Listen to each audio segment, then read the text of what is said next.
All right, everyone, and welcome back to another episode of the Hard Camera. We are here with you for episode 11.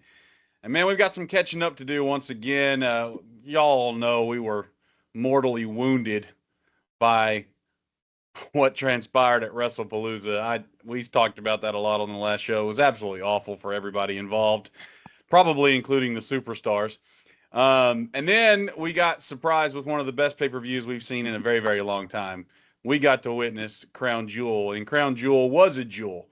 Everything about Crown Jewel was great in my perspective. I'm sure there was a few of us that disagree with a few finishes on this show, but I loved all of it, with probably the exception of the women's title, Crown Jewel title match. I loved the match, thought it was great. I wanted Tiffany to win.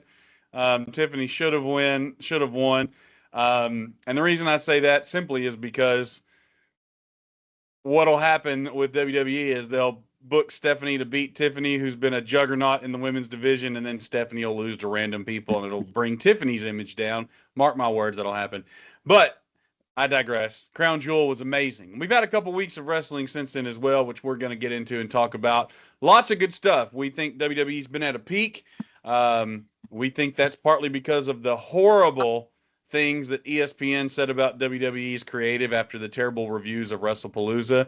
But that wasn't WWE's fault. That was the universe's fault. We didn't want you to go to ESPN. We didn't want to pay extra for it.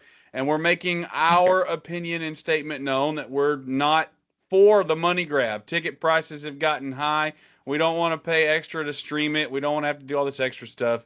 Leave it alone and let families enjoy it. There, I said it, got it out of the way. So we're going to get started. Episode 11. I'm joined, as always, with my brothers, Dominic and Adrian, and the patriarch of the Rhodes family, Mr. Jimmy Rhodes. Fellas, how are we? And how are we feeling about episode 11 of the Hard Cam? Pretty good. I'm pretty excited. Yeah. But I'm more excited to talk about all the stuff that's been happening, man. I'm very excited. Good time in wrestling. I want to give credit to one more person. There was somebody that got every match right as far as Crown Jewel and their predictions, and that would be the patriarch, Jimmy Rhodes. And I'm going to go back and watch the episode because I didn't think any of us got them all the way right. No, I did, and I'm going to give him credit, and you know. Yeah, Jimmy, you give Jimmy credit. Nobody else will. No, if you got him all right, that's insane. That's pretty cool. I'll give him credit. I know he was right, but I know someone else was right about something too. I was right about how soon the Vision was going to break. Okay, no caveat. No, it doesn't matter how it happened. It happened. It doesn't matter how it happened. It happened.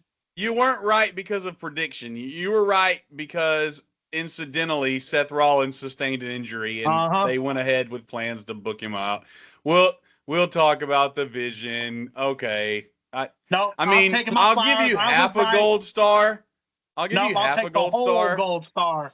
No, because if you were wrong, we wouldn't even be talking about it. If Seth Rollins wasn't really hurt, we wouldn't even be talking about it. Yes, we would. Get out of here. I would still be convinced. I was convinced before Seth Rollins was even hurt. But that wasn't the plan. That wasn't. They're literally trying to fix things right now, which is okay. All right. Anyway, I was right.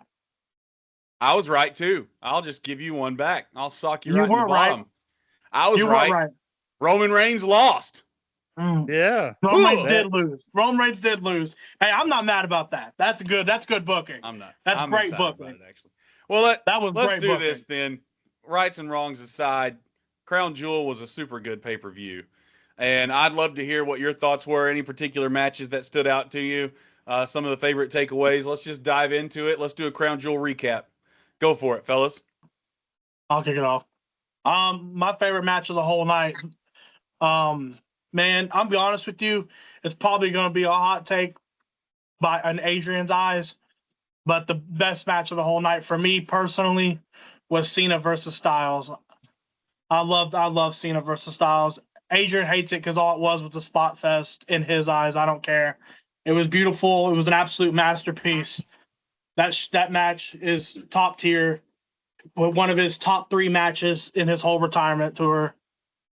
I Amazing. mean, it was a spot fest. Let's be honest. It was a spot fest. But that was a good Let's be spot hard fest. on That the was 10 hard out of cam. 10. But was it a good spot fest?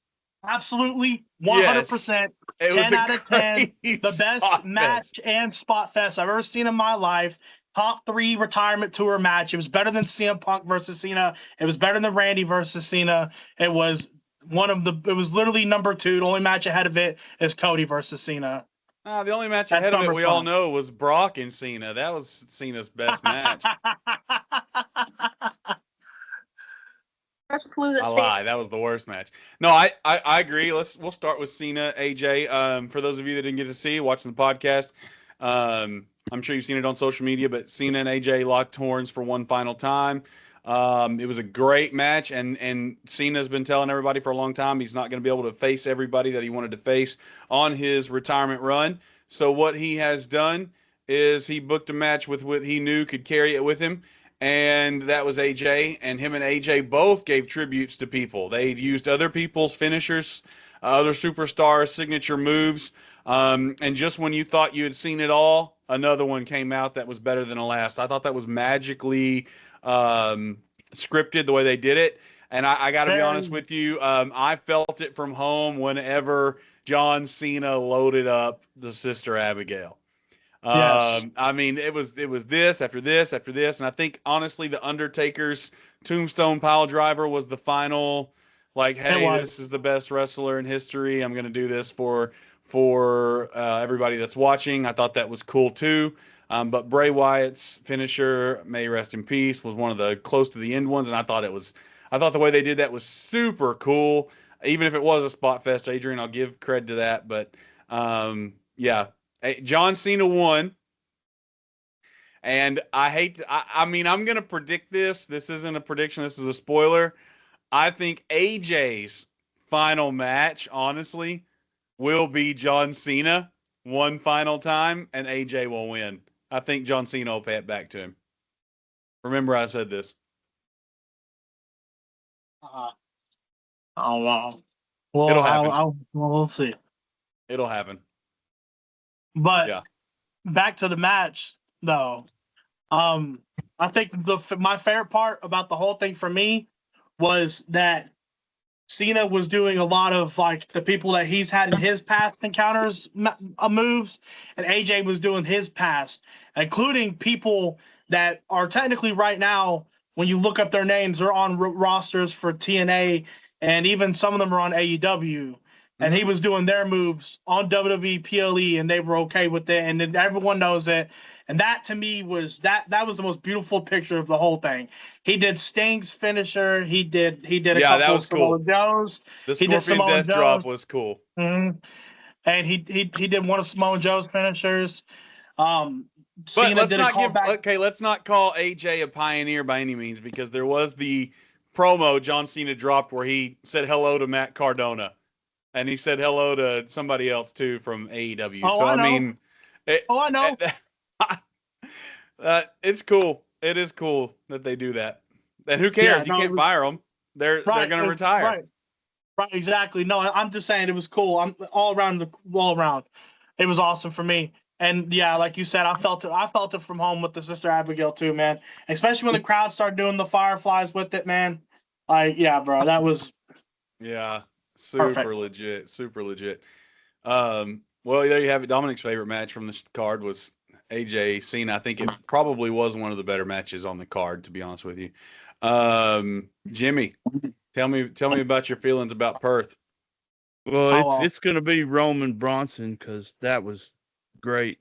That was a good passing of the torch. New tribal chief. Tribal thief. Yeah, that was don't mistake that. We put respect on the tribal thief's name around here. Hey, yeah, for real. Yeah. I'm telling you right now, a year ago, I could not. I know we've talked about this so many times, but a year ago, I could not stand Bronson Reed, and I'm totally turned the other way now. I love the man, in every way. Like, it was super. When he comes out, I'm like, heck yeah. Um, Mhm. so I'll pull up those results real quick just for everybody listening. At Perth, Crown Jewel, we had Roman versus Bronson, and Bronson won that. We had Stephanie Vaquer and Tiffany Stratton, both champions, went head to head for Crown Jewel Championship. Stephanie Vaquer won that. John Cena, AJ Styles, John Cena won. Rhea Ripley and Io Sky and the Kabuki That's the Warriors. match. It Yes, was a that's the match. great match. And really, honestly, it really wasn't like the best match of anyone's career at that match. But Rhea Ripley being in her hometown, okay, that added a lot to the audience. And Bronson Reed got a huge pop too. That's where he's from. Yes. So they won. They beat the Kabuki Warriors. Um, I think Rhea won that one at the Yeah. same time that Kyrie, at the same time as Io Sky hit the moonsault. They did the same. They did their finish at the same time, and then Seth Rollins got rid of his goose egg against Cody Rhodes. He beat Cody Rhodes to become the second men's crown jewel champion. And then, of course, for the viewers, Seth sustained an injury to his shoulder in that match, real injury this time, unfortunately. And so Seth Rollins will be off TV for a while. We don't really know exactly what that injury was. We just know it's real life, and he will be missing some extended time because of that. So that's the results. And Jimmy, if you were fishing for that match that you couldn't remember, it was probably the women's match, Io Yeah. Rhea versus Kabuki. Um, Listen, this is not in my notes to talk about, but one of the most exciting women's wrestlers on the roster right now to me is Kairi Sane. I like her a lot. I like Um, Harry Sane too. so I think there could be things coming up. Adrian, man, Crown Jewel, talk to me. Talk to me. You're the one that sent a message and said wrestling is peak after that. So take it home. I mean, we're not talking about it probably, but Cody Rhodes and Seth Rollins did wrestle for 47 minutes. They had a 47-minute match. Yeah. That's the second match Cody's had this year over 45 minutes long. Yeah. So No, I know. I don't know what your match is or favorite moment is, but give it to me, baby brother. The whole thing was good to me, except Tiffany versus here. Because I wanted Tiffany to win really badly because she was undefeated the whole year until that. Yeah. That made me Yeah, mad. I think Tiffany should have won. I will say it was a better match though than Tiffany's last pay-per-view appearance against Jade. Tiffany's last pay-per-view appearance against Jade, I think that was at WrestlePalooza, was awful. It was like a 12-minute match and it ended really quickly, and I thought it was bad. This match actually was good. They both did things. Honestly, Booker T probably needs to go get a checkup seeing Tiffany Stratton take the devil's kiss. Awesome. Booker T, our thoughts and prayers go out to you. We know you're probably struggling with sickness and fatigue after watching that and seeing what it did to your person. I love Booker T. So there you have it. I gotta say though, with Crown Jewel being in the rear view, I think there's value to Seth Rollins beating Cody Rhodes for the first time. Unfortunately, I think that value would have been better expressed if Seth had not gotten injured. So here we go, long-term storytelling. Yeah. I think when Seth comes back, it'll immediately come back into it. And we're gonna see that. So we've had a pay-per-view since we last spoke. We've given you the results. We've given you the takeaways. Go back and watch it. Unfortunately, due to content guidelines and things like that, anytime I try to post clips from a pay-per-view, the video gets flagged almost immediately, and it's really tough to do that. So we just would encourage you, one of the better pay-per-views of the entire year, Perth, Crown Jewel. Go back and watch that if you've got the time. Awesome pay-per-view. So with Crown Jewel aside, let's talk wrestling and let's talk catch up and let's talk about what's happening storyline.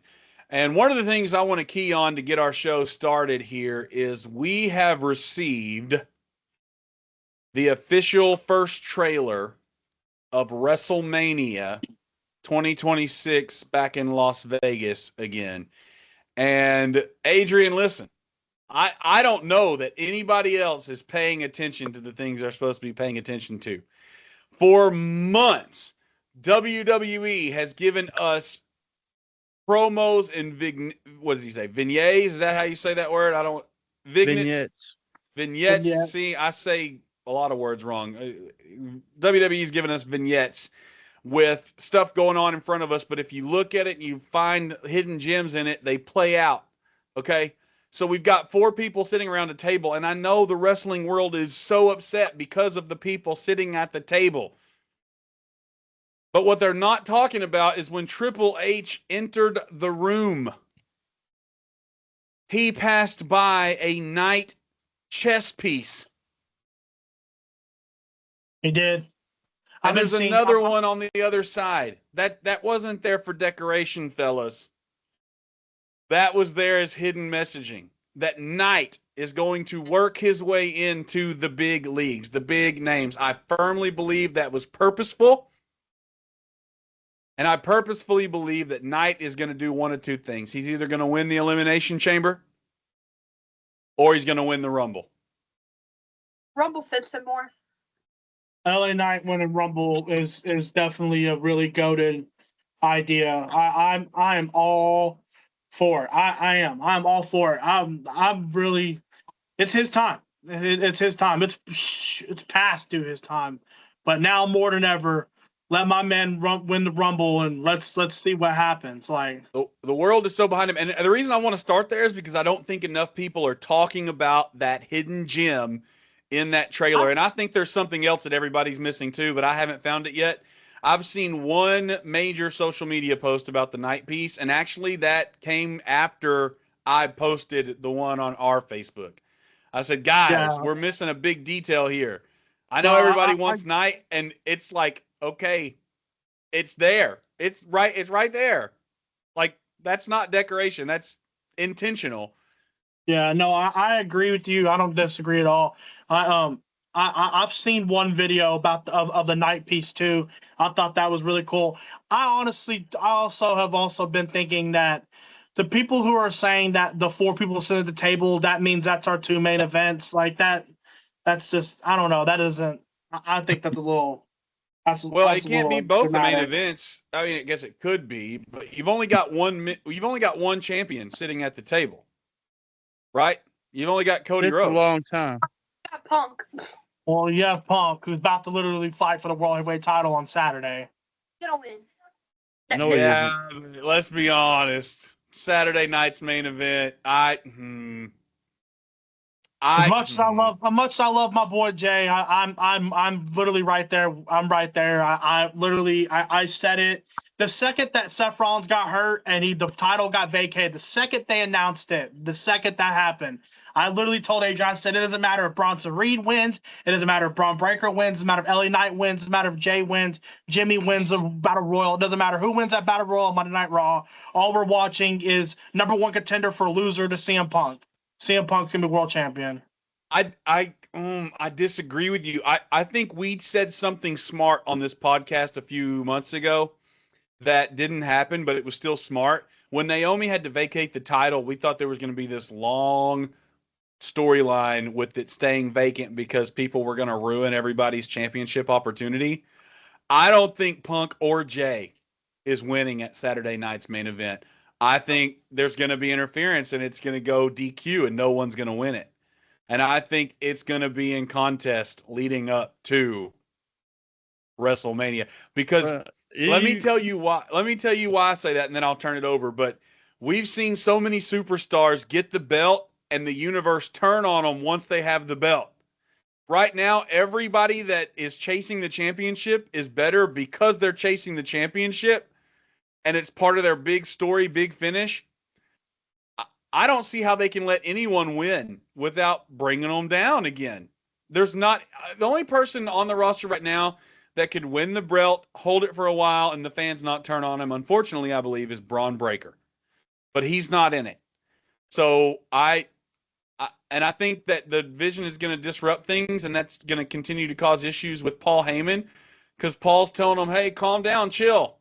And they're ready to go. They are barking at the door. So I don't know. Okay, Punk wins. Cool. That's your prediction. I don't think anybody wins it. That's my prediction. But Jimmy, give me your take. Well, I mean, you could have Gunther come in there and stomp the crap out of both of them after they fought for about 10 minutes, or you could have Daddy's the back. Bronze wreck it. Yeah. Which is probably more. But I think they're gonna give it to Jay for a short time, like about another 40 days. I think Jay's gonna win it. But there's also another very another subtle thing about the videos. That's more subtle than the night piece, but the fact that they're very mysterious. Like what? Which I hope alludes to Dom Mysterio.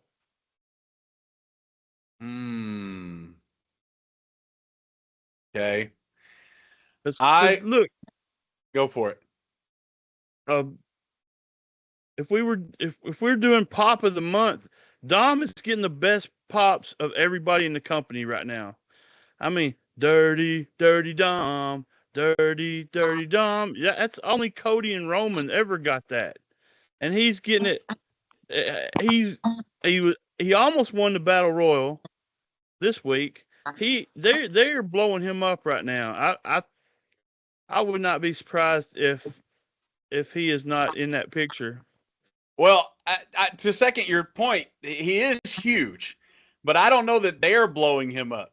Triple H admitted it when he won the IC title, and he was cheered out of the building instead of booed. After that pay-per-view at the press conference, Triple H said, "Listen, 6 months ago, if you told me Dominic Mysterio would have been cheered when winning the IC title, I'd have told you were a liar." The whole organization was surprised by that, and I think they're taking advantage of it. But I mean, there's not really a lot of taking advantage to do because it happened.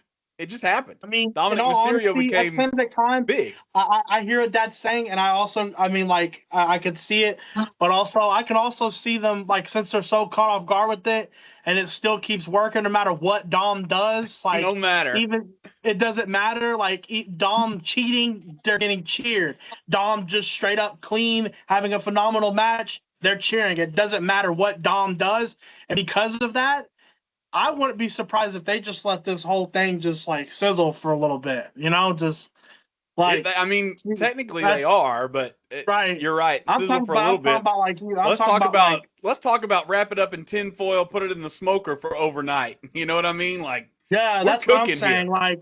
Like they put Money in the Bank in September, so that can be sizzled all the way until September, and that's where Dom wins again.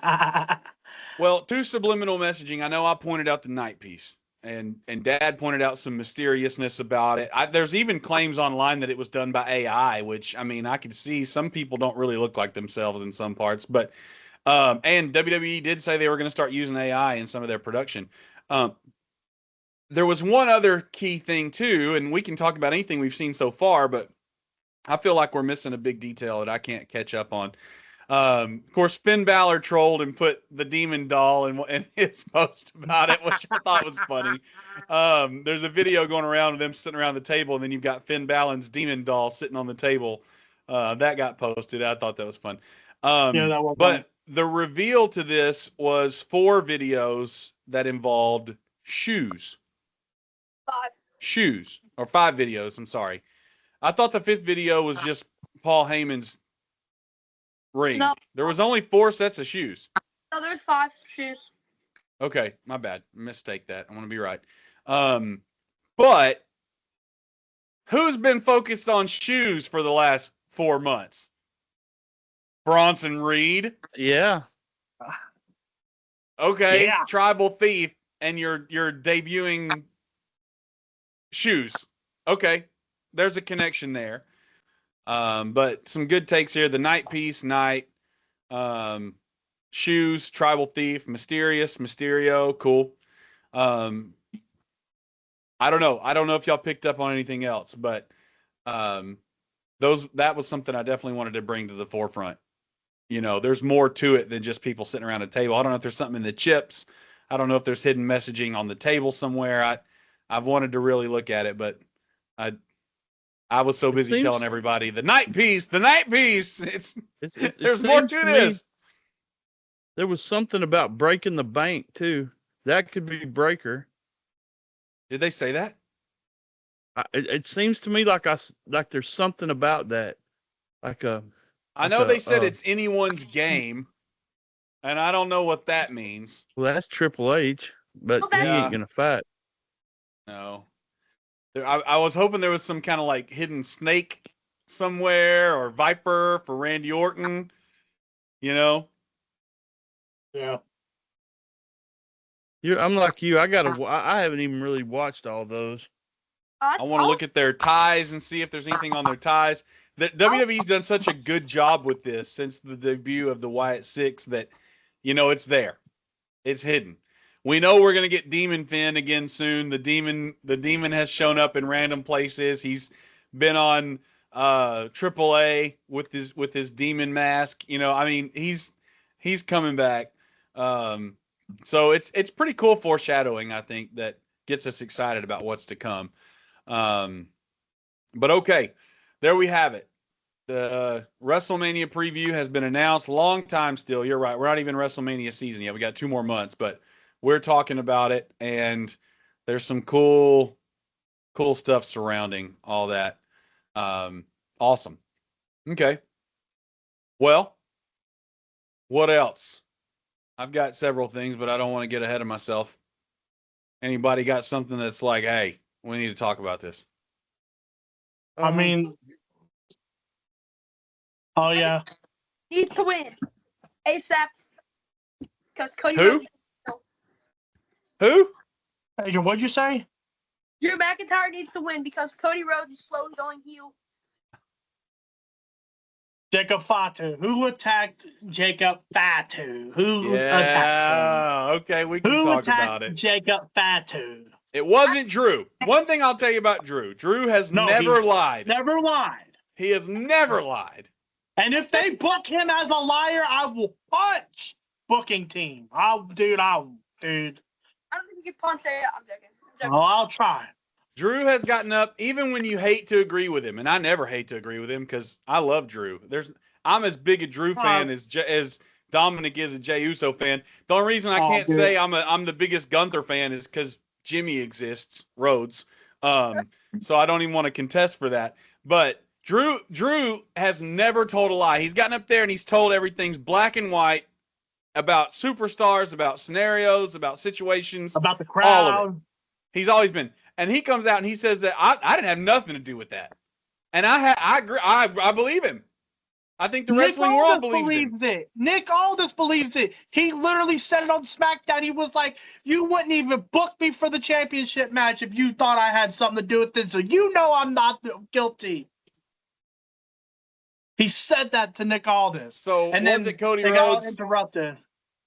Did Cody Rhodes attack Fatu? I would not be surprised. I would love for them to book it that way. I have to.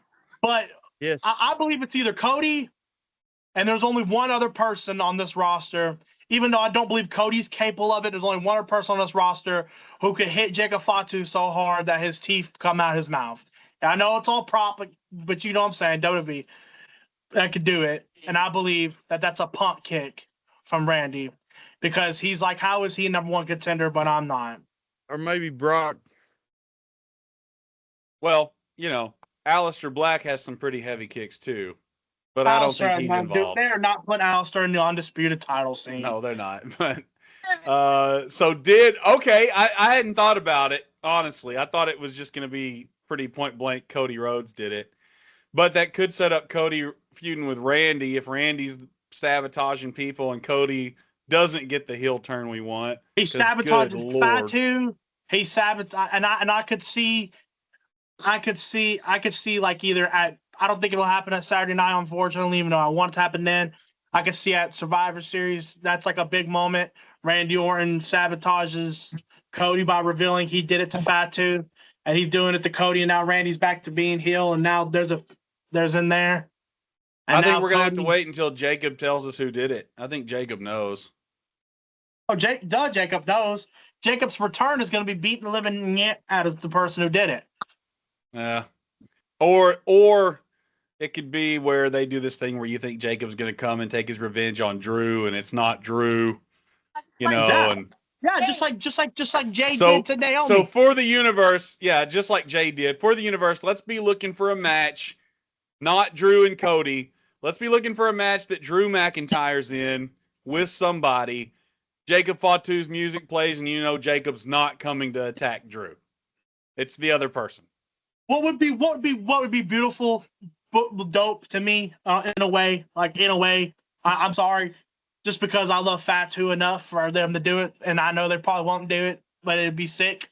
As if we get put in a situation in the future where there's a triple threat between Cody, Randy, and Drew for the title, and Fatu returns in that triple threat, beats the crap out of Cody and Randy, leaving it all on the table for Drew to just finish his story, walk away with the title. Oh, because it was like a coup. It was Randy and Cody that beat up Jacob because they know he's the best one on SmackDown's roster right now besides Drew. Or what would also be beautiful booking about it all is, and it'd be so fun, and I don't give a crap, it'd be awesome, is how much, because Drew also said this on SmackDown, he said, Cody, you know how much I hate that family, but I promise you I didn't do it to them, to those people. So imagine someone from that family is the reason he finally finishes his story. That'd be whack. Because Jimmy's on Raw now, so Jacob is by himself. Exactly, so it'd be cool. Yeah. And I was worried about that. But okay. I got something I want to ask about everybody's opinion.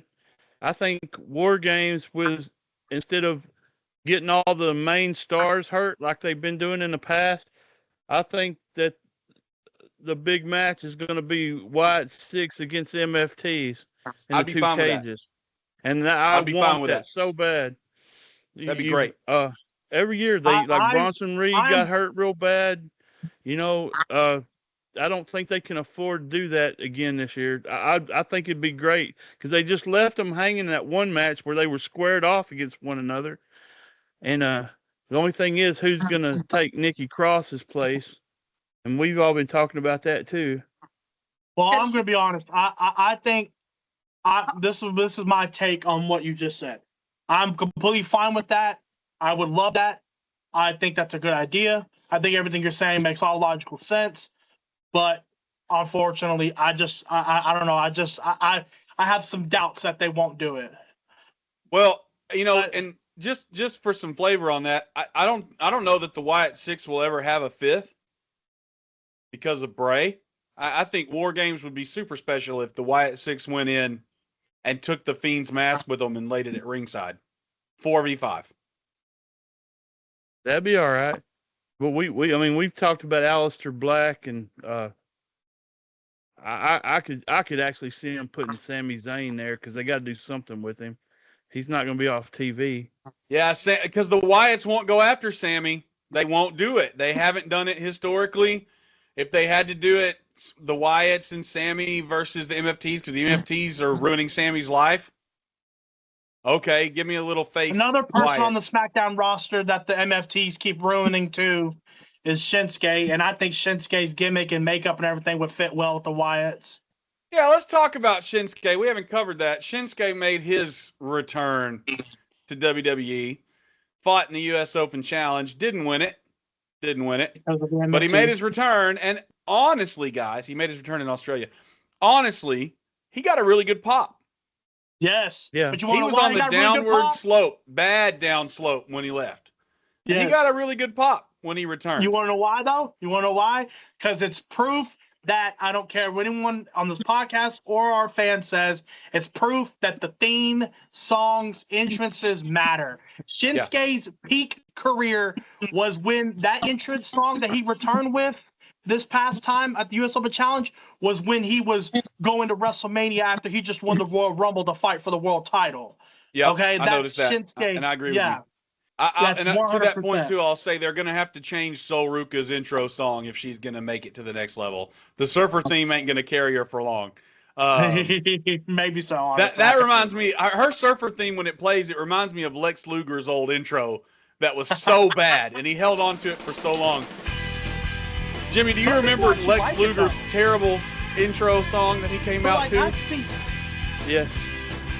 I might try to play the sound bit on this podcast. But at the same time, though, brother, I've seen like TikTok videos of people like jamming to Sol Ruka's like theme song, just like actually like having fun with it. So like I wouldn't be surprised if it's like one of those if they actually keep it. Like Now, okay, it's cool right now, but she's still young. But they're gonna have to change it. that's true. That's true. But one thing I will say though, one of the coolest intros right now is Sol Ruka and Zarya's intro. Zarya comes out big and menacing, and then Sol Ruka just comes and jumps over her from out of nowhere. It's giving vibes of when Rey Mysterio used to come out of the floor for his intro. You don't even see Sol. She comes in, she jumps over the shoulders, lands, and does the surfer thing. I know the surfer thing built her, but the intro is pretty fun. Speaking of Rey Mysterio jumping from the floor, that little bit of time period that him and Batista were tag team partners, he used to jump over Batista too. Yeah, he did. Okay, it's pretty much the same thing, and I like it. Yeah. I like it a lot. Y'all know I'm a big Sol Ruka fan anyway, but no, dude, that's not biased. Dude, that's just cool. By the way, that last tag team title shot they had recently on SmackDown, Adrian admitted at the beginning of that match she's never actually seen the Soul Snatcher, her freaking finisher. And I was like, brother, you are watching this match. I literally took his phone out of his hand, made him watch it. When she finally hit it, Adrian was like, that's the best finisher I've ever seen. Bro, just go to YouTube and watch Soul Snatcher compilation videos. They're freaking awesome. Her finisher is the best men and women's finisher I've ever seen. I love that finisher. It's good. It is good. Okay, Shinsuke. We're talking Shinsuke, talking War Games. Shinsuke came back, lost. Okay, cool. War Games, possibly MFTs, possibly Wyatt 6 with Sammy, maybe Shinsuke. Cool. I mean, it's good stuff. I'm looking at Jimmy's background though. We're talking returns.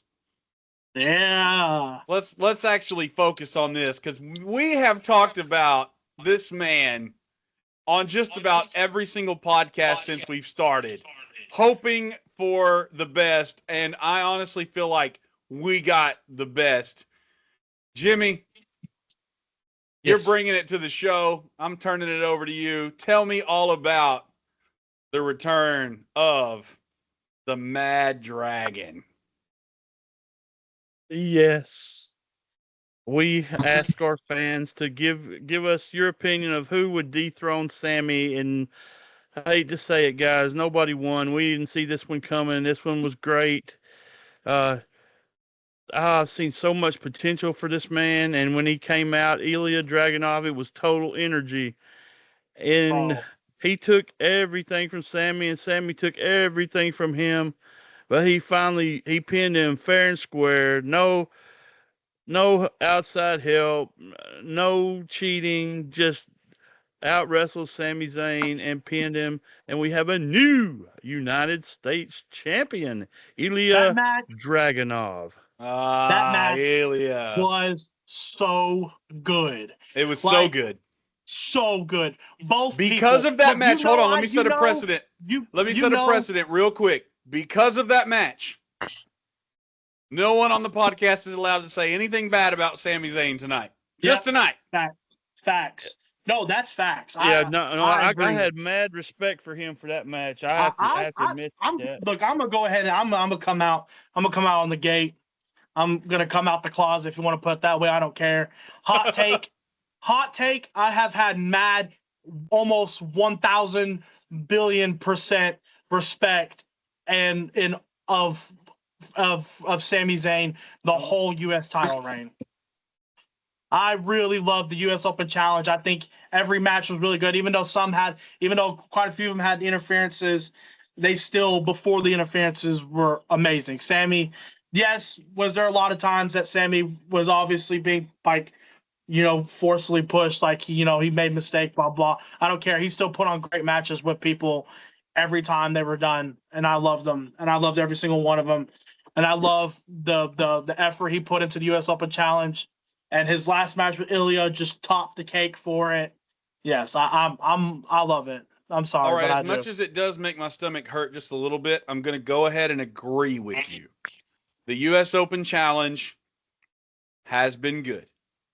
Yes. Has been good.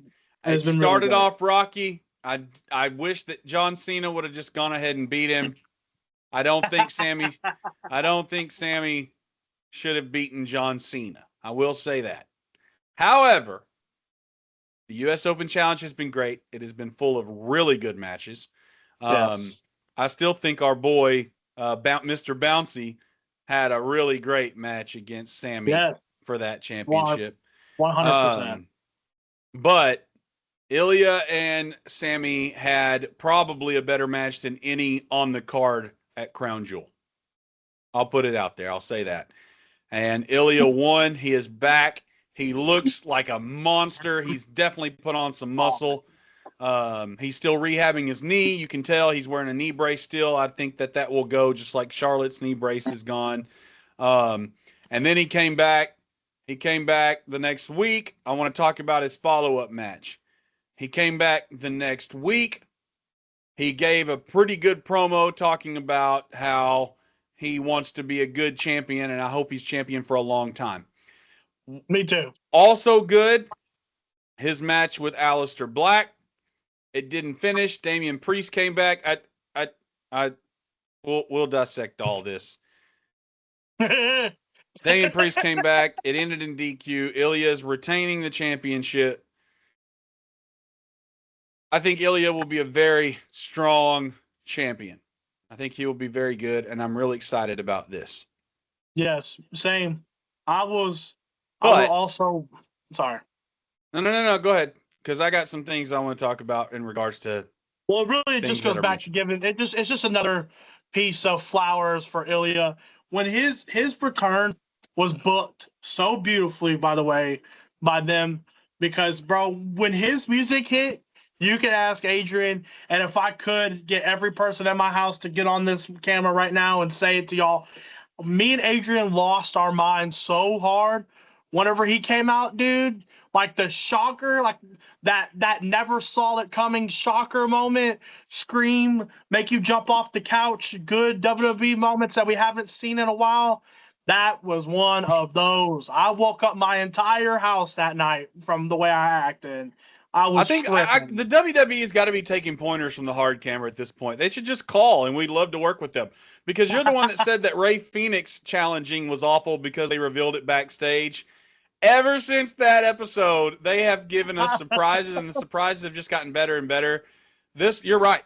It was. I got to agree with Adrian's background. Absolute cinema. Yes, it was. It was absolute cinema, especially because it was like a slow burner. Like you had Miz come out, and then Carmelo starts beating up Miz, and so then Miz gets taken off. Like Carmelo and Miz are getting carried out by security, and so Sammy's kind of just sitting there like, and then everything's kind of just silent for a good like 30, 45 seconds, almost a whole minute, and then I was just like, bro, dude, no, I was losing it, bro. Last human being on the planet. I'm not even going to sit here and act like I wasn't expecting it either. When he came out, I think I was playing something on my phone because I was tired of the Miz and Carmelo already, and I was looking at it, and then I heard the music and I looked up from my phone. I was like, "What?" And sure enough, there he was, and I was like, "Oh my gosh!" Now here was where my mind was too during the match. I was like, "There's no way Ilya's winning this." And if there's no way Ilya's winning this and they botched his return, I'm going to riot. But there's no way, right? The Open Challenge hasn't been going on that long. And when he did win, I was like, "Oh my gosh!" My mind was kind of like yours, just on a different like perspective of the coin. Mine was like, bro, they cannot fumble. He has to win. And then when Sammy actually hit the haluva and then the blue thunder bomb, I was like, no way. And when he kicked out, dude, it was the first time I've ever seen Dad jump.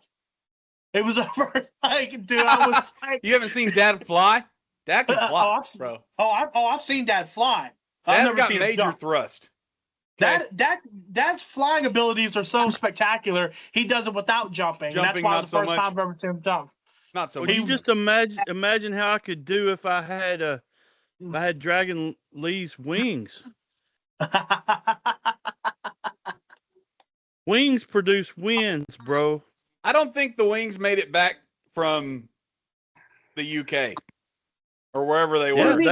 he had them on when he came out and won the title. When he just won the tag team titles. That match we won the tag team titles, he won them. So here's the deal. For the podcast, I've gotten to where I'm not watching it live because I end up taking notes on things that the casual viewer can't see if they go back and watch it. And so if you don't watch it live, you miss a lot of intros and stuff. And so I didn't see it. My bad. But I'll try to watch it live. I know I'm going to watch Saturday night's main event live because I think that's going to be good. The Saturday night, and here's why I think it's going to be good. One, WWE's packing right now. Two, the Saturday night main events leading up to now have been dog water. And I'm so tired of them being dog water, and I think WWE feels that from so many other people. I think this Saturday night's main event's going to really be something. Well, can I also give you another perspective on why I think it's going to be good too? That's why we're here. I think it has to be good. Give me your perspective. Tell you the truth, bro. Right now, more than ever, not just because of the viewership critiques from ESPN or whatever the numbers or anything, or just how good it is right now. You could scratch all that. Right now, Saturday's main event on November 1st needs to be good so that they can prove to everyone that John Cena retiring at Saturday's main event is okay. It's gonna be mid. He is booked. Is that his final day? Is Saturday night's main event? Yeah, December 13th, Washington, D.C., Saturday night's main event. Cool. It's got to be. He's going to face off against Rob Van Dam. End of story. I'm all in on that. Hey, let's say something real quick. Well, no. I want to stay focused. I'm really upset about something. Okay, hold up, Jordan. That was like alter ego change. I wasn't. You can't think about Rob Van Dam and not get happy. But guys, okay, we're talking about Ilya. Oh no, Ilya's awesome. Awesome. No question about it. Ilya has his first title defense. Oh yeah, we're gonna talk about it. And Aleister Black comes out. And I'm thinking, oh my God. He's going to lose to Aleister night one. That's what's going to happen. Aleister beat Damian. Okay, I was kind of concerned too, brother, but continue. And then I watch Aleister Black's new intro with Zelina Vega. Oh my God. Now listen, I think Zelina Vega is one of the hottest talents in the world. I mean, she's top 3 for me. Gotta be when it comes to beauty. Oh my God. I mean, very, very, very close to perfect. But I'm watching this intro and I'm seeing what they're doing and it pisses me off. And let me tell you why it pisses me off. It's because why would they cut Karrion Kross and Scarlett only to put Aleister Black and Zelina Vega doing the same exact thing they were doing, but not as cool in any way, shape, or form? I mean, it's like, okay, we're going to cut Karrion, we're going to cut Zelina. I mean, we're going to cut Karrion, we're going to cut Scarlett. And just to fill that plot void, because, we got to have a character that's like this in order to make the plot move forward, we're just going to make Aleister and Zelina pretend to be Karrion Kross and Scarlett. It was knockoff. It was trash. It was $2 2-bit. And it made me mad. I was like, we didn't even need this. Just give us back the originals that do it way better than anybody else, and that's Karrion and Scarlett. Zelina and Aleister could be something totally different, but I feel like they're just trying to fit the mold with them, and it makes me mad because we could have the authentic, real K&S. I don't know if y'all picked up on those vibes or not, but I did, and I was mad about it the whole time. Adrian definitely 100% did, and I kind of did too, but I want to see if they're going to actually book Zelina just like Scarlett, where she gets no matches, none of that kind of crap. And if that happens, I'm going to be mad. But her coming out there with Aleister and like doing all the stuff that she was doing, I like that. I'm sorry, but I do. But now, if they book her the way they book Scarlett's, where she literally gets no matches, no shots, no nothing, no, just like she kind of just there just to be Aleister's, piece, whatever you want to call it, and then no, I will be pissed right along with you guys. But until I see proof of that, I'm not going to be 100% mad. Zelina needs to be in the ring. She needs to be wrestling. She needs to She's be good. cutting promos. Yeah. She needs to be cutting promos, brother. She will with Alistair. She'll cut promos with Alistair. Dude, but that's what I'm trying to say, though. She needs to be getting into a storyline, a feud with a build. Dude, I swear I'm the only person out of the WWE universe who remembers her actual last time she had a storyline feud with promos and matches and everything that she had in the summer of 2024 against Liv for the women's world title. She cooked Liv, bro. She did have one with Julia. That was her last one. They booked her terribly. I don't even want to count that. I don't even want to talk about that ever again. Well, it was all to put Julia over. It was all to put Julia over, and it sucked. Okay, I'm sorry, but it sucked. The only way to save it is to bring back Karrion and Scarlett and have a feud between the two. That'd be pretty good. I'd watch that. We got to find a way to get Damian Priest out of this hole he's in too, because what me and Adrian are scared they're gonna do is Damian's gonna show up with his new girlfriend Lola Vice, and that's gonna be the couple feud. I'm okay with that. I'm okay with that. I'm okay with Damian and Lola being a team on TV. I don't know. I want to get them away from Alistair, though. God, I want to get them away. And then, of course, you got Pretty Deadly in the background just chirping away. They're like the New Day on SmackDown. Toxic masculinity. I don't care. Rinse, wash, repeat. Like Adrian was on my head because I'm pissed about them even having any more appearances. I don't care. I don't care. They belong. Adrian. They belong back. They belong back on the movie with Magic Mike. I don't want to see them ever again. Like put the rainbows back on their heads where they belong and send them home. I don't care if they have wives in real life. They belong on Magic Mike. I don't want to see them on my TV ever again. Adrian, you've been kind of quiet. Talk to me about Pretty Deadly. Sucks. Nobody, Dominic, stop me talking. You're not allowed to talk. Lard, okay? Listen. I can mute him if you want me to. Listen. Everybody and their mom wanted Pretty Deadly to win that tag team championship before SummerSlam. My mom didn't. My mom didn't. I sure as heck didn't. Before SummerSlam? No, I did not. I did not want them to win before SummerSlam. Oh my gosh. You never know. He got something.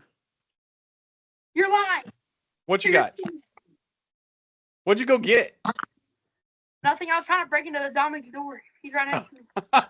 He's going to go take the fight to Dominic. Personally. Atta boy. Show him what's up. Cause some interference on this podcast.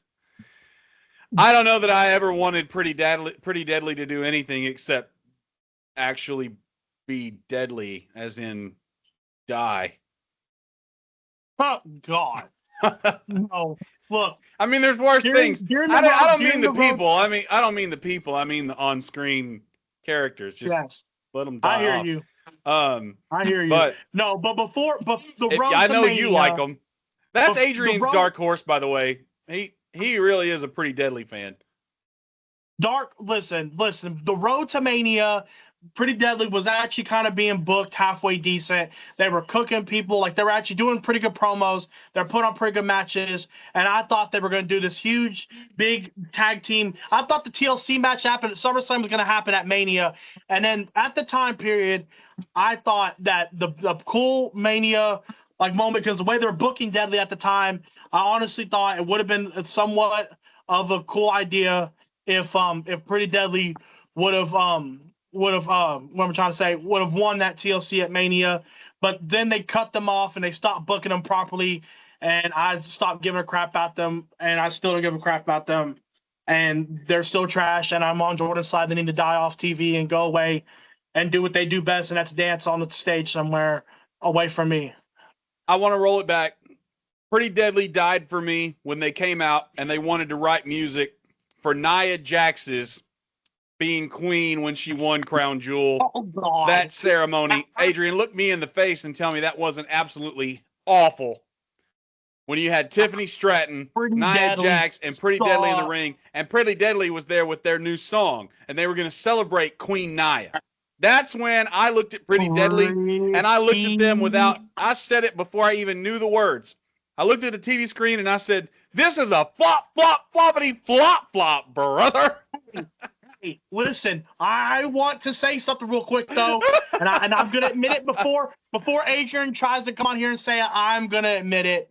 Flop, flop, floppity, flop, For the flop, first brother. time ever, just like for tonight, the first time ever, we're being nice to Sammy. For the first time ever, I'm gonna say what they have somewhat in mind for Nia makes me actually for once like happy.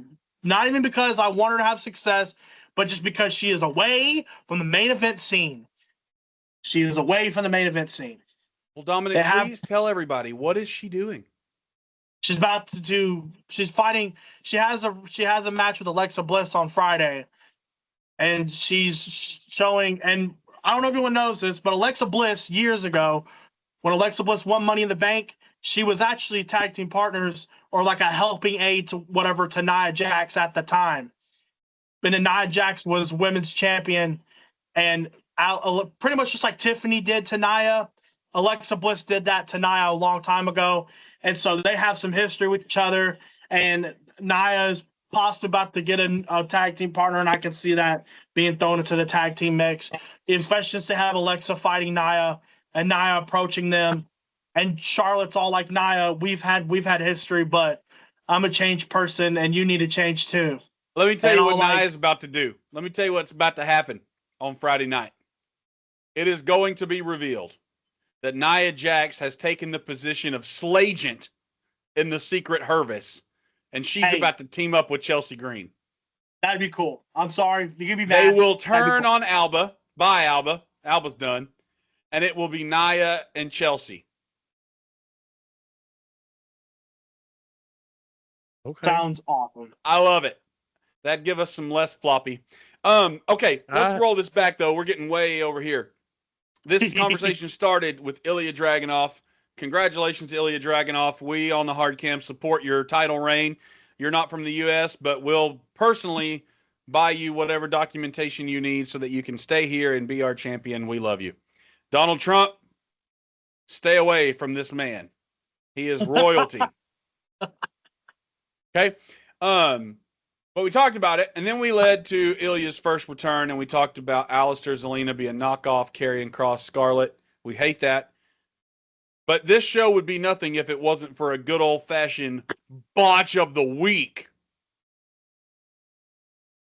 Can I do a flop real quick? Of course. Otis first out in the Battle Royal. That happened. We'll get to that. We'll talk about that. That happened. But honestly, the opposite side of that coin is Maxine Dupree. Yes, sir. On fire right now. Not that she hasn't always been fire. When it comes to beauty, and I say my top three, Maxine Dupree is hands down the hottest woman on the roster. End of story. I say that happily married. My wife knows that I think Maxine Dupree is the hottest woman on the roster. Anyway, getting back to where we were going, botch of the week. Botch of the week. Damian Priest's eye makeup. That he was supposed to have a burn on his face, and yet all of his burn got wiped away between his entrance and him standing on the announce table. He, in fact, is not burned. He, in fact, just had a makeup incident backstage, and it was clear for everybody to see. And he tried to cover it as best as he could. But you know what vibes this was giving to me?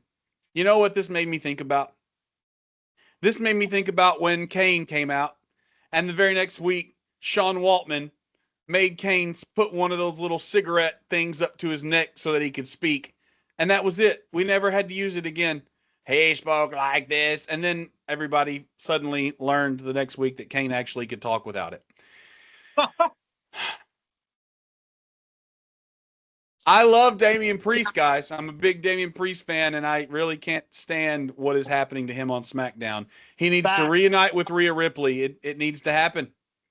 He's got to get back somehow to being a, what do they call them? A twin? Terror twin? He's just not, it's not happening for him on SmackDown, guys. I'm sorry. And I hate it because I don't want him to lose it because he's so good. love But that Damian about wraps too. up my thought process regarding Ilya, unless there's any other comments we have about that. That's awesome. That's a great Not for moment in me. wrestling. Ilya Dragunov's return. I have a botch too. Okay, let me hear your botch. I have somebody that I dislike more than Sami Zayn now, Wow. and Whoa, wait a minute. Pause for This- dramatic appeal here. Right? This Jimmy, is Mania for everybody moment. that Hold missed up. that, the Patriarch has laid it down for us. He dislikes someone more than Elmo Sammy. That's not a bad thing. That's not a bad. We're not talking bad about Sammy. It's not a bad thing. That was a funny meme inspired by Adrian. But this is big. Jimmy, who on the roster do you dislike more than Sami Zayn? Adam freaking Pierce. I knew it. Honestly, guys, I knew he was going to talk about He this tonight. held the Bronze out of the Battle Royal. Everything he does irritates me. I want somebody to take him down a peg. He does do a lot of yelling. Adam Pierce? Mhm. Yeah. I don't absolutely hate Adam Pierce. I don't That's my absolutely botch love of the him. week. I don't absolutely Adam love Pierce him. is I don't your absolutely botch. hate him. No, him keeping the Bronze out of the Battle Royal. Well, he did it to punish him. I understand that, but that. How would you have punished him, Dad? I would have. The Patriarch is snarkling. I don't know, but not that. I'll tell you what he'd done. He'd have taken him to the bathroom and slapped his own leg. Man, that's what he'd have done instead of whooping him. Lord. He did that to me one time. I'll tell that story real quick. I want to see him get a tsunami. That's what I'm looking forward to. We're gonna tsunami Adam Pierce. Tsunami. Absolutely. Dad, one time, man, dude. I got in trouble for something Dad didn't think I needed to be in trouble for. My mom told Dad, "You need to spank him for doing that." So what Dad did is he took me into a bathroom stall where my mom couldn't see. He bent me over his leg like he was going to spank me, but instead he slapped his own leg. And I still cried because I thought I was about to get a spanking, but I didn't. And then he looked at me, he didn't have to say a word. We never told Mom about it. Good thing she don't watch the hard camera. I know. I think he did that twice in my life. Twice. That's one time was at a hilarious. restaurant, and the other time was in my room. I didn't That's get a whooping. hilarious. So, okay. That's why I asked, how would you punish him? Botch of the week from Jimmy. We don't have to all have botches unless we want to. I just was going to point out that, wow, that killed Damian's character even more.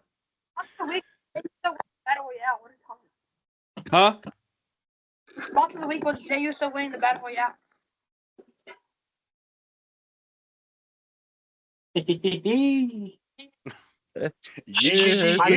Mel, I Now smell a Dominic's gonna go over and try to get in his shit. door. Yeah, here we go, Dominic. Yeah, we gotta hold on to this, Dominic. We're gonna give you some Jey Uso time. Don't worry. We've reserved it for you. I mean, I'm not. Don't do it. Here, Don't start on it. Don't do it now. I'm not doing anything. I'm admitting that I didn't even have Jey Uso in my top 3 options of winning that battle royal. Really, I would have never in my lifetime believed he won it. I agree with Adrian. When he did, but that's I was where I'm very gonna shocked. drop that. I'm gonna drop the Jey Uso talk for now. But I agree with Adrian. Botch of the week, not botch of the in-ring botch of the week was Jey Uso winning the Royal Rumble. Not the Royal Rumble, but the Battle Royale. Yeah. Okay, Adrian, good take. Hadn't said much, but when he has, verily, verily, he says unto thee. Good stuff. All right, let's talk about it. Let's talk about something else. We're gonna bring some things we've said together here for this.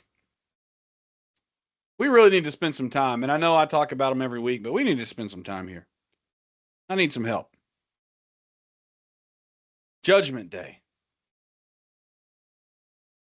That's a mess. In the best way. And I want to start the conversation by saying, guys, did you see Roxanne Perez? When Adam Pierce, I think it was Adam Pierce. If it wasn't Adam, then it was Finn. I need to go back and rewatch it. I think it was Adam Pearce, accused Dominic of being a cheater. And Dominic Mysterio responds and says, that's the most... Oh, no, he did. So then he goes and he talks to the Judgment Day, and he tells the Judgment Day that Adam Pearce called him a cheater. And Dominic says that's the most heinous thing ever because he's never cheated a day in his life. Now, everyone's thinking we're talking about wrestling cheating. You know, hammers and boots and hitting people with titles behind the ref's face. Roxanne Perez looks at Dom right in his face and does one of those little smirks like, and laughs at this joke while no one else does. And to me, that completely signaled that Dominic is cheating on Liv with Roxanne. It is happening. It is happening right now. And that is why Roxanne keeps wanting to go and talk to him, and old girl has to keep pulling her back and telling her, no, don't go do that. But every time Dom's upset, Roxanne wants to do something for him. She wants to go talk to him in private. And Dominic says the most heinous accusation is that he's a cheater. Dominic says, I've never cheated a day in my life. And Roxanne thought that was the funniest thing Dominic's ever said in his life. Guys, I think it's safe to go ahead and put the finger on the bottom line and say Dominic and Roxanne are messing around. But Storyline. It's happening. hear me out. Hear you out. I'm hearing you. You're going to have to talk into your microphone, though. Okay. Okay. So, I don't think. Well, that's about all the time we have for that. Thanks, Adrian. For No, listen. I Tell me what you got. think it's Raquel. So listen, okay? Hear me out. Dominic can't reach that. Ah! Lord, neither could Eddie with China. What about Rhea? Hey, that was funny, though. That was funny. What about Rhea? All Okay. right, I'm listening to you. Why do you think it's Raquel? So, he was, for one, wearing a Raquel Rodriguez shirt. Okay? When? Because I'm going to go find this and see if I can find it. This Last past Raw. Monday, That's wrong. this last Raw that happened a few days ago, he was wearing a Raquel shirt. Okay? And then every time Roxanne does want to go talk to Dom, Raquel's always like, no, just leave him alone. And Raquel's in that main title picture. So is Roxanne, but I'm not going to say anything. But So basically, boys, my boy's playing with both of them, and he's dirty Dom. No, I'm playing. So Dominic has climbed the Rhea Ripley Mount Everest. He did that. It's on his belt loop. He's going home at night to Liv Morgan, but during the day, he's swapping dressing rooms between Raquel and Roxanne, and they don't know about it. He's really that. You think he's that dirty? You think we're both right? I think you guys are both right on the money. My man's the dirtiest man alive. See, Dirty Dom. God. Dirty Dom. Imagine a triple. Okay. Imagine they booked that. They probably wouldn't, but boy, would that not be peak. Imagine they book it. No, listen. This is all just imagination. Just hear me out. What if my boy is doing it with Roxanne and Raquel doesn't know he's doing it with Roxanne, and then he's doing it with Raquel and Roxanne doesn't know he's doing it with Raquel, and Liv doesn't know what he's doing with both the shawties. Well, more like a Tolly and a shawty, but that's neither here nor there. Point is, then Liv comes back. The world title's on one of both of the other ones of Roxanne and Raquel. Then all three of them are fighting, and all three of them are mad at each other. Wait a minute. Let me add something to you. 3 weeks ago, or 3 episodes ago on this podcast, I mentioned that Dominic also said he's doing what he's doing to keep the Judgment Day on top. Yeah. What if Rhea's involved again too, and then you have Rhea, Raquel, Roxanne, and Liv all for a, let's put it this way, alimony rights match for That's Dominic my boy. Mysterio. He's a dirty boy. No, I mean, as much as I think that that's great, I still want it to come out that Finn and Liv are together somehow, some way. I think that He's would a be one pimp. of the coolest mixed teams in WWE if Finn and Liv were an item. Oh, that'd be sick. And you can still do that. And Dom Yeah. still be the dirtiest pimp on the planet.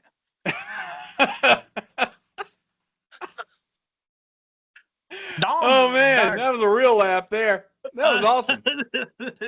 Okay, all right. For time's sake, let's move on to the second half of the Judgment Day conversation.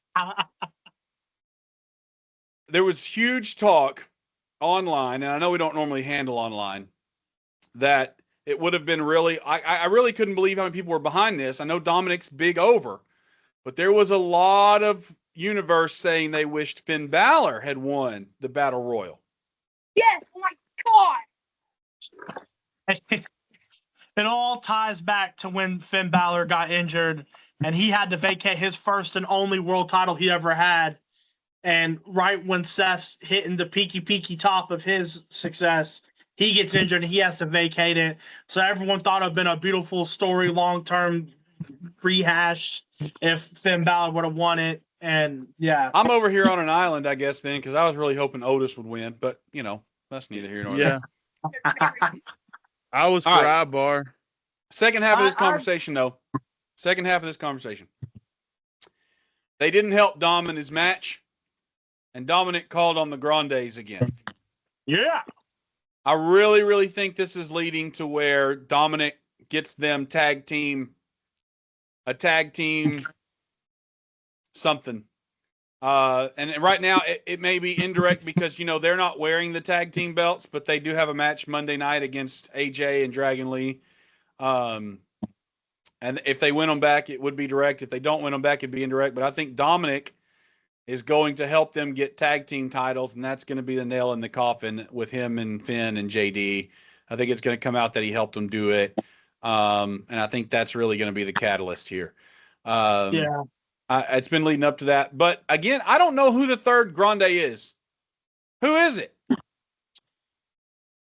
I'm about to Google it right now because surely somebody on the internet knows by now. Who is the third El Grande? And they have names now. They have El Grande. Rayo and Bravo or something like that. Well, Google is saying it is Tyler Bate. I don't see how that could be, though. Said that. Tyler Bate and homie G-Dog Pete Dunne. Chad Gable will be one when he comes back, too. But they have names for them now. They've got El Grande Americano. They've got El Grande something else. Let me see if I can Google that, too. Wasn't it El Rayo or El Bravo? Yeah, El Rayo. El Royo, something like that. Pete Dunne is Rayo. And then Bravo Americano. You got Rayo, Bravo, and El Grande.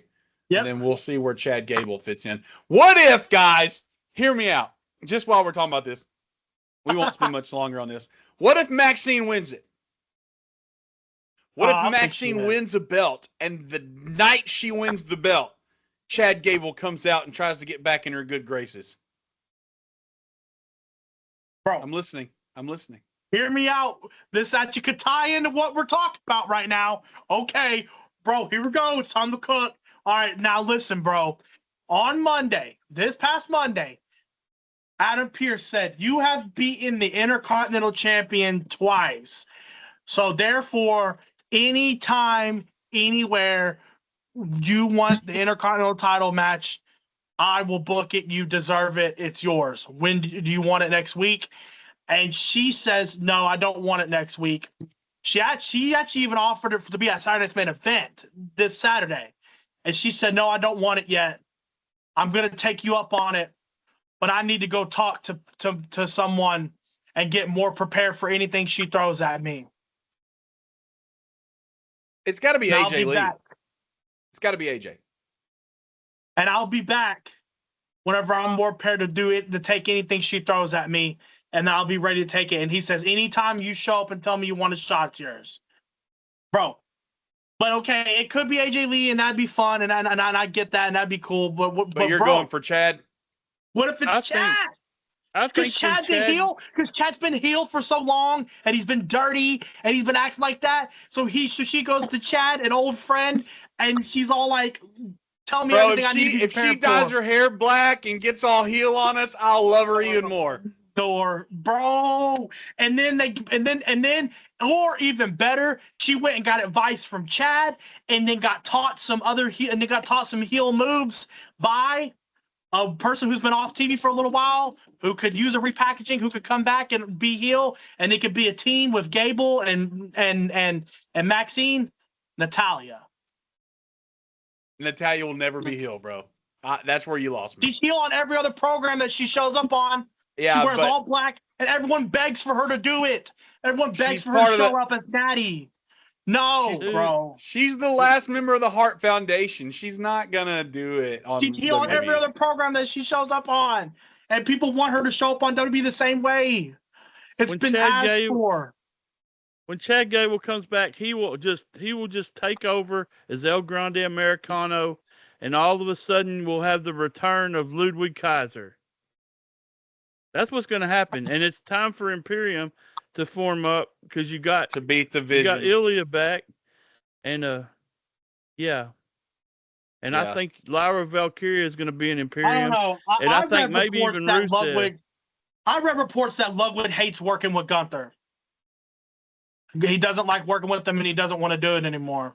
Well, Ludwig didn't have much of a choice. It's either be El Grande Americano, one of the biggest jokes on the roster. I mean, here's the ranking. I love Ludwig. No. I like Ludwig. But on the bottom of the barrel in the men's division, you've got 3 acts.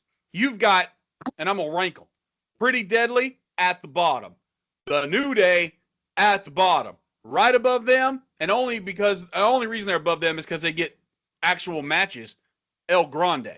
So Ludwig can go back and work with Gunther and be Imperium, or he can stick around and be El Grande. It's up to him, I guess, but I'm over it already. What'd you say, Adrian? What'd you say? Grande, bro.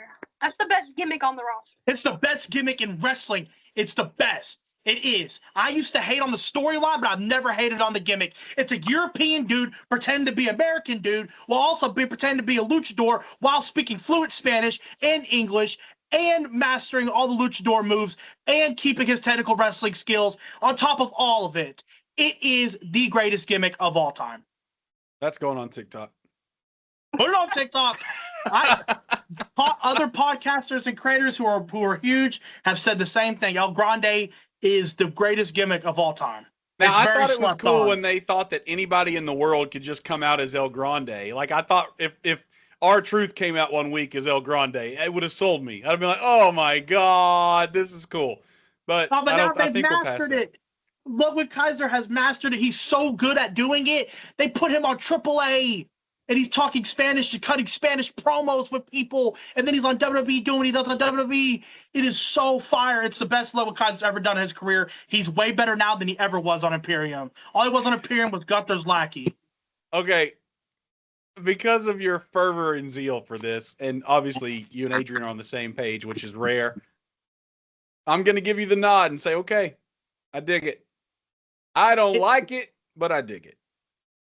Good job. Imperium can be a thing Imperium can still be a thing one day, especially if they want to keep pushing Gunther as this huge, evil, maniacal, guy that they like pushing him as. Like, for sure, I'd love to see Gunther one day lead something. That'd be sick. That's the only thing, to me, that's the next big thing Gunther could do, really, is lead some kind of cool team that could just rampage, and it'd be sick, and I'm all for it. But, I'm just saying that I'd be very shocked if Ludwig went back into it. That's all I'm saying. But as far as Gunther leading a team, I'm 100% behind that. I think that's the next step to showing Gunther's character work. For our fans, this is how this works, by the way. There's 3 of us. So we can't ever fully disagree on something. One of us is going to get outvoted, typically. It only gets weird when you throw Uzziah into the mix, and y'all have never seen him, and you may never have to. But that's how things really get settled in this family. There's never a tie. Okay, so moving along, we talked about the Judgment Day. I'm glad we talked about the Judgment Day. I didn't think we'd be having a whole entire plot casting of Chad Gable tonight, but oh well, organic is organic. Since factions are what we seem to be talking about, Let's do it. Let's move on. I really, we know we're in this situation due to injury. But I got to get your opinions on this, and I want opinions from everybody. Will there be a new leader for the Vision? Bronson Breaker, Bronson Reed, the Vision, Paul Heyman. Seth is out, got injured. They turned on him. Paul Heyman said some weird things. He supported him in the ring, but then when Becky Lynch hemmed him up in the corner, he said he really didn't even want to be a part of it. He's doing it because it's survival mode for him. I think this could go any way in the world. The internet wants a new leader. They want Brock Lesnar, Bronson, Triple B. I don't know. I wanted your opinions. Where does the Vision go from here? I don't even know. I don't have an opinion, so I want to hear what y'all think.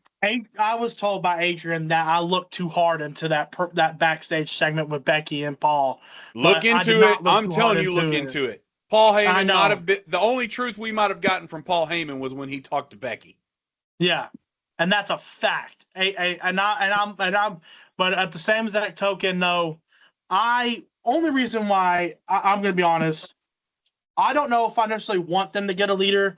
I kind of like to just see Braun Breaker and Bronson kind of just go at it really good and maybe even like keep the Vision alive, because he literally went on Twitter the night that he did that to Seth. He went and posted saying the Vision's never been more clear.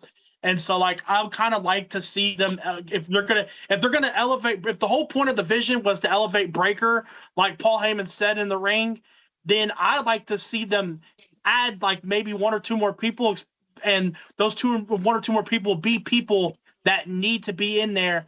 And Braun Breaker and Bronson Reed and those two people are like going, and Braun Breaker is looked at as like, and like their Vision is clear. Okay, I know who you're going to say. I know who your top vote. I know who your top vote is, but staying on thought, give me names. Who? What, for like the two new people? Or one? Obviously, I think there's only going to be one. But okay, two. I know who you're going to say, but I want you to say it. Who's the top candidate to be added to the Vision? You know, I'm surprised you have to think about this. I know who you think it is. I don't have to think about it. I just. Sometimes I worry about getting trashed. All right. But anyways, Austin Theory. Yeah. And drum roll. Yeah, this is brand new. Everybody wait. Hold on. Whoa. No, gosh, you were on something, and then he threw Oba name out there. Who did he say? He thinks Oba Femi should join the Vision. You're 50-50 right now. Austin Theory makes a lot of sense. I'll tell you who it's going to be. I'll tell you who. Braun Breaker will be the leader, but they need somebody cerebral to feed him. That's actually the true leader, but gives him ideas that he takes as his own. Kind of like Paul Heyman's doing now. He's just keeping him under control. But I think the perfect person to do that would be LA Knight. I don't know if I can. I don't know if I can picture where LA Knight joins the Vision. No, just because of how much he's loved, I just can't. Like I don't know. I just can't. LA Knight is not a critical thinker. He's not. No, that's honestly he's facts. A playboy. He's really not. Yeah. I see what you're saying though in the archetype, the cerebral. Yeah. Okay, I see that. I get it. Cool. That's a good thought. LA Knight doesn't fit the mold though. LA Knight needs to win a championship, be on his own, and have a reign. That's what he needs to do. Yeah. Yes, Damian Priest. Hear me out. Damian Priest would be fine, but what are you about to say, Adrian? My issue with Damian Priest is that he really doesn't fit the mold. Austin, okay, but think of these players here. I think we're all in agreement, and I knew Dominic was very fervent, I knew he really felt this way, and I think a lot of the internet does too. I do. Austin Theory fits the Vision. Young talent. Why does he not, Adrian? No, hold up. Before we go any further, why does he not, Adrian? Adrian disagrees? Okay, it's not that I disagree with Austin Theory joining the Vision. That would be awesome. It's just not what I want or think is going to happen. And what do you want? Okay, that's like telling everybody your grandma made cookies. Okay, what kind? Were they good? When did she make these cookies?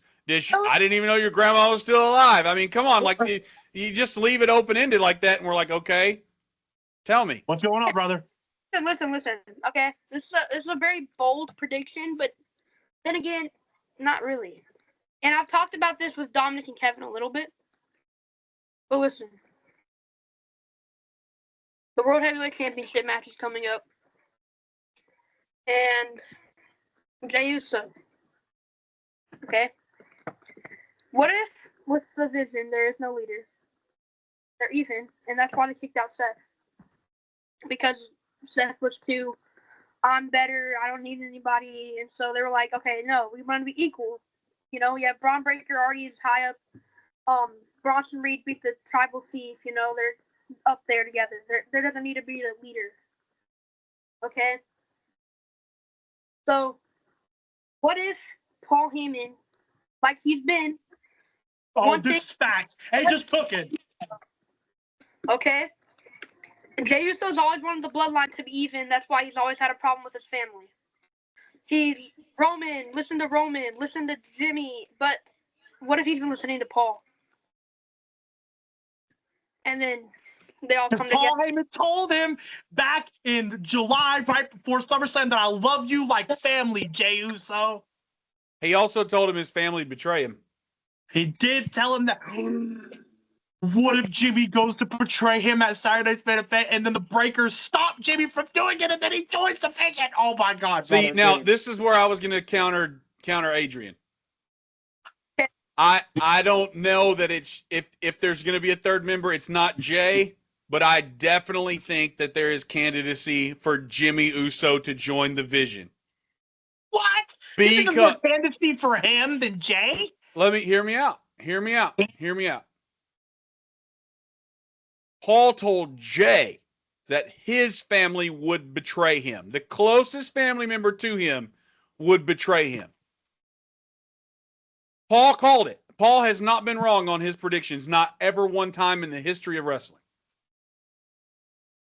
He said, hold your family close because the one closest to you will betray you. And he said, I love you like family. If he loves him like family, he loves his family. Jimmy Uso is fed up with Jay's stuff. Fed up with it. I honestly could see Jimmy joining because of what Adrian said. There's no bosses in the Vision. We're all equal. But Jay's chased the more equal thing way more than Jimmy has. Jimmy salutes to Roman way more than Jay has in the past. Yeah, but he's tired of it.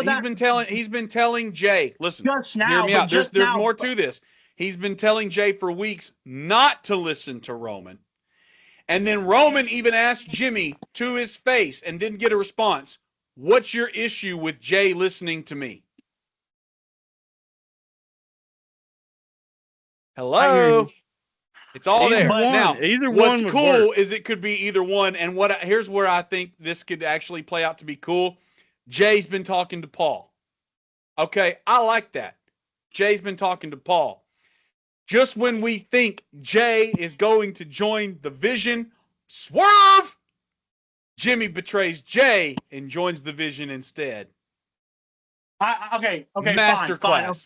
Fine. I've heard you out, and I like it, and I hear your point of view, and it works. But I like both.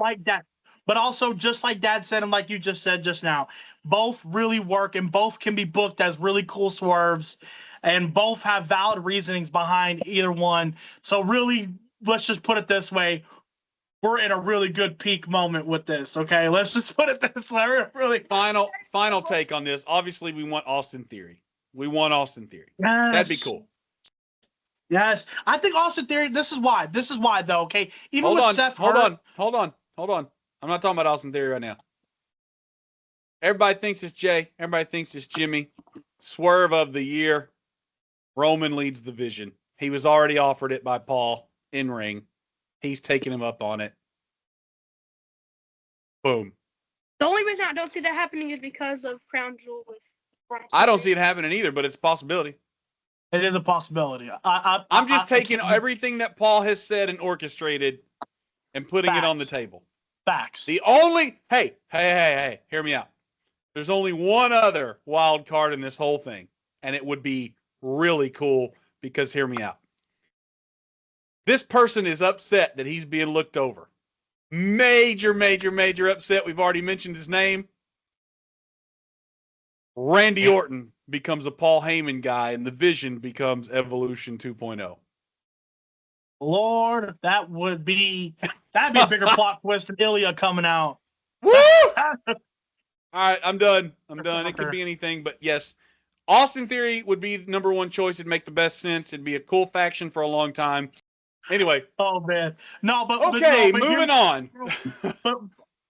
but I feel like personally it needs to be. I feel like it needs to be the two. I think it needs to be two people, just because I like Dad's point of view on the cerebral person, and that could be either the Jay or the Jimmy, and then or the Roman, and then I think Austin Theory would just be that guy that just gets thrown into it to actually get like the benefit of the Vision.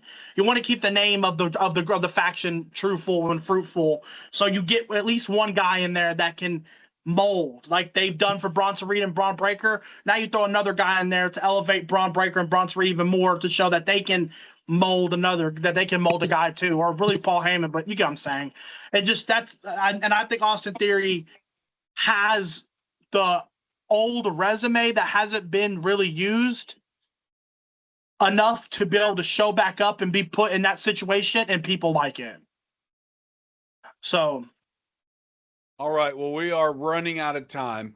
Good conversation. I think it's really cool, and we all agree before we do this last bit, WWE is really putting out right now. It's really, really good product. Yes. We need to talk about Saturday night's main event. Yes, and we need to give our prediction on Saturday night main event. So, I don't know exactly what all of the matches are. It's only four. It's Dom, Rusev, Penta, Tiffany, and Jade. Jay and Punk, and Drew and Cody? Yes. Okay. All right. Well, I think they'll add a fifth one. I think there'll be a fifth one added at SmackDown tomorrow. So, but maybe they do that. All right. Well, let's give our predictions. Let's start with. Oh gosh, I hate to start here because I think it's about time it happens. Unfortunately, third time's a charm typically in WWE projects. Tiffany Stratton versus Jade Cargill. Who you taking? Jade. Prediction. I am saying Jade, but at the same exact time, I think, so that we don't really, because like you said, her losing to Stephanie, and then like you said, Stephanie losing, people can really like mess with her mark. You don't really want to mess up her mark because she's had such a good run. I could see a world where Jade has turned big heel, so it could just simply put on Jade just because her heel turn happened and people love it and it's good and people like it, so they'll put on Jade, like I said, third time's a charm. Or they keep slow burning on the Jade thing. She turned heel, but we get an interference in that match. All right, so your prediction is Jade. With some my prediction is Jade, but I also could see Tiffany winning due to a return of a star who's been gone for months. Bianca? Yeah. Yeah. I think Jade wins. I don't want Jade to win. I think Jade wins because I think Tiffany is due some time off. That could it's hard to be a champion for 300 days. Adrian, who you taking? Tiffany. I want to take Tiffany. I really want her to win, but I think it's going to be Jade. Okay, that's our prediction there. We also have, what was the other match you said I missed? Oh, Rusev, the triple threat. Penta, yeah. Rusev, Penta, Dom. Who you taking? I got Dom stacking both of them and winning. Okay. There's Dom. Yes. Who? Dom, because of the El Grandes, and it's a no rules match, so they can interfere as much as they want. Yeah, interference can happen as much as they want. The triple threat rule. I kind of see it playing out where the El Grandes finally get into a feud with Judgment Day somehow, some way in this match. I think Dom wins, but I think Dom wins because of interference as well. So we're all saying Dom. Yep. Yeah. Surprise of the night would be Penta winning. Drew McIntyre versus Cody Rhodes. Third time's a charm. Can it be? Is this where we finally get it? Okay, listen. Now, here's why I think it's Drew okay, too. okay, There were okay. the only champion at the table at the WrestleMania preview. The only champion sitting at that table was Cody. Right. I think Drew finally gets it here, and I think he gets it. I think he gets it because Jacob Fatu comes out and fights Cody. I think Cody hit him. Cody pays for it. Drew wins. I'm taking Drew. Are y'all taking Drew as well? Can I say, Scott? I just want to say something as fast as I can say it. Listen, I want Drew. I could see Drew. So I'm gonna go ahead and agree with y'all's prediction that Drew does it. But flip, I also, since Drew got up there on that table and said something about I've been screwed over enough times, this has turned into Drew finishing his story. I wouldn't be surprised now if they make that a big storyline for Mania. And Drew gets his finally big win at Mania. Okay. But we're all taking Drew, right? Yeah, I'm taking Drew. Adrian, I thought you said you thought Cody was gonna win. No. Okay. I honestly, it wouldn't surprise me if Cody does win, but I'm still taking Jordan. Drew. Okay, I think Cody can win too. Match of the night. Here we go. Oh no, the main event is Cody and Drew. No, it's not. The main event is Jay and Punk. No, I'm looking at it. Saturday night's main event match is Cody and Drew. It's weird. I thought it was Jay and CM Punk as well. Okay. Who we taking? Punk, Jay. After listening to you, I'm gonna go no contest. I agree. I'm gonna with go you on no that. contest as well. I don't think anyone wins. I'm gonna go Jay. So no, Okay. I'm gonna go Punk due to Jimmy. You're gonna go Punk due to Jimmy? Yeah. Cool. Who you taking, Dom? Don't betray your boy. Don't you do it. Oh, I'm not portraying my boy. I got Jay. I got Jay. I do. Sucker. That's not a sucker. It's not a sucker. I got Jay due to some really good storytelling. We are really out of time, but is there anything at all that we missed that we just need to capitalize on before we say goodnight? I want to say one thing. I have one more thing on my list that and we don't have to talk about it that much, but I think we got a new heel of the month or the last 2 months. Oscar is taking that from Becky. Yeah, Asuka is absolutely a menace right now, and it's fun. Yeah, she's cooking. I'm enjoying She's it. cooking. I'm loving it. Yeah, I'm loving Asuka. Asuka's, dude, man, she is a freaking awesome, super successful woman, man. Like, she has had some success. She has won There's everything. not a lot that they can say about Bill Goldberg that'll make me stop being a fan, but I really hate that he came out and said what he said about Asuka. And they've kind of, the internet has kind of twisted his words. They've thrown in there that he said Asian girl and all that. He didn't say that. He said WWE let some girl win his streak. Okay, hold up. Anyway, all right. We are out of time. It's been a pleasure catching up with you. We are going to really get back to weekly episodes. It's going to happen, and we'll do play-by-plays like we've been doing. But thanks for bearing with us, everybody, in the interim. And we look forward to watching Saturday night's main event coming up this weekend in Salt Lake City, Utah. It's going to be a good one. I think it has to be a good one, so we're excited about it. Until next time, Dominic seems to have signed off early. He is a dad. He's got dad responsibilities. I'm the host, Jax. I've got my brothers with me, Dominic, Adrian, the patriarch of the family, Jimmy Rhodes. And until next time, this has been The Hard Camera. Everyone, have a great rest of your evening.